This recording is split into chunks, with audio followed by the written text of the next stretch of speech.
Unlike the main Sonic game timeline, which was once great, but has jumped the shark so many times its fingers are all pruny, spin-offs of the Sonic series are almost universally bad. Sega's tried so hard to steer its little blue hedgehog down the same road as Nintendo's pudgy plumber, but to no avail. Sonic R, Sonic Spinball, Sonic Shuffle, the original Sonic Riders, the list goes on and on. But is Sonic Riders Zero Gravity any different? Brace yourself!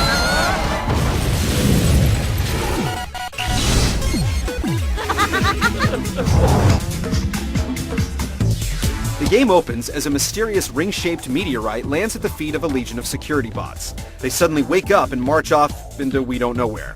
Flash forward to the next morning and Tails has somehow found said meteorite and given it to Sonic. The sound of the impact woke me from my sleep, and I found it outside. The robots attack, Sonic and friends barely escape with their lives, and then everyone does the next logical thing. They race. Ready? Go! Sonic plotlines have been pretty bizarre for a while now, and Zero Gravity maintains the status quo in this department. But really, this is nothing but a glorified kart racer, so the story is mostly unimportant anyway. Jet? Long time no see, Shorty. Guess who? Amy? What are you doing here?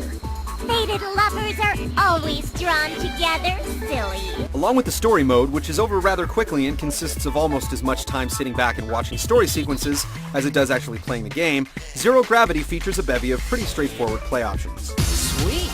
Normal racing mode can be done either against other racers or as a time attack.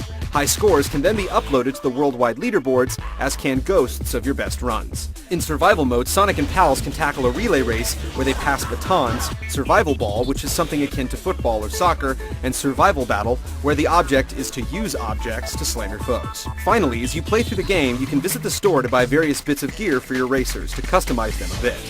Zero Gravity's not breaking any new ground here, but at least there are a few different options to keep things feeling fresh.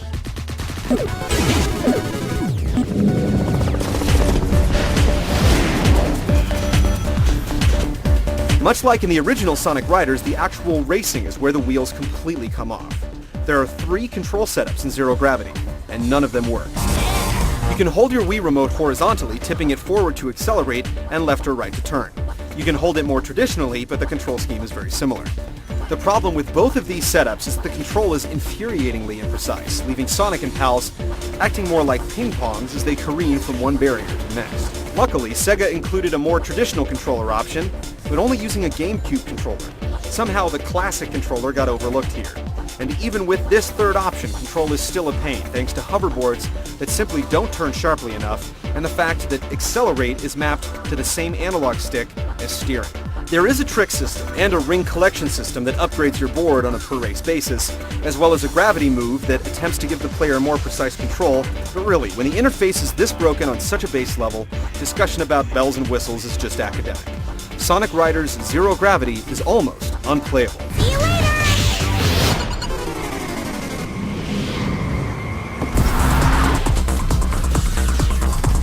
Perhaps the biggest disappointment in all of this is that Zero Gravity is actually a decent-looking game. The cartoony world of Sonic and his pals looks really good here, and the sense of speed can be almost overwhelming at times. All the effects and speed do have a downside, though, as it's sometimes difficult to tell exactly where you should be going, as well as being tough to recognize a potential shortcut before it's too late. The voice acting is generally serviceable as well, though a lot of the sound clips seem to be reused from the original Sonic Riders. Still, there's some satisfying chatter between competitors during each event, and it helps to immerse you into the Sonic world. Hey, hold up a minute. Girls hate guys who rush them, Jet. Rush? Another Sonic game, another disappointment. It seems like whenever the Hedgehog jumps off the tiny screens of the current handhelds, everything just falls apart for him. Sonic Riders Zero Gravity never rises above the extremely low bar set by its predecessor, and it's made even worse on the Wii thanks to the horrible controls.